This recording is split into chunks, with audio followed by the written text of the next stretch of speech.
గొంగడి భుజానయ్యంగా తురుకోడికి ఎట్టి ముళ్ళ పోయాగా ఎరడైన దెబ్బలు పడగా నువ్వే తొర్రల పడి చూసినావు. నేనంటే కాదు లింగపేటలు అందరిని అడుగు, వీళ్ళందరూ ఏడు తొర్రల పడి చూసినా. మంచిగా మాట్లాడు, నీకు అప్పుడే చెప్పినా మంచిగా మాట్లాడమని. కోపం అంటే గట్టిగా మాట్లాడదా, గట్టిగా కోపం అంటే గట్టిగా మాట్లాడతా అనుకో, వీళ్ళందరూ ఆయన ఏం లేకుండా కొడతారా కొడతా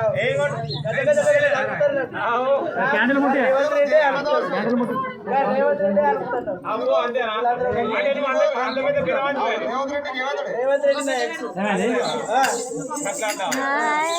అయితే కానీ దసపల్లి ఏమది కానీ మా అమ్మకి పింఛన్ అత్తలేదు, ఎవరు మా జనాలకు పింఛన్ అత్తలేదు, పింఛన్ ఇప్పి అన్ని పవర్తో ఇప్పి ఆయన అంతే అంట ఆయన చేసుకునే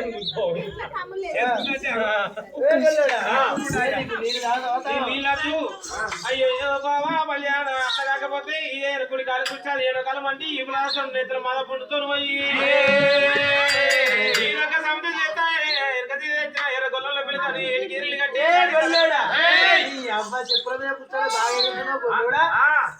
ఇదే సమితి అబ్బా తెలివిగల్ల మగవాడు అయితే ఏదన్నా రాజేమో ఈ ఉన్న అంత పెళ్లి భార్య నాకంటే అందమైన స్త్రీని తీసుకొని వచ్చి వేడికి ఎదిరిల్లి కట్టుకుంది సంతి మీద సంసారం వెళ్ళదీకో గొల్లోడా అంతేనా? ఇప్పుడు మొత్తం తిరిగినా నీకు మారి పుట్టిది కనబడి తొండది చెయ్యుపది గొల్లోడా నువ్వు ఏడు వేయని నువ్వు ప్రపంచం మొత్తం తిరిగినా కానీ నాకంటే అందమైన స్త్రీ నీకు దొరకది. చచ్చిపోయిన సౌందర్యం అన్నావు, బతుకున్న నాదే అన్నావు.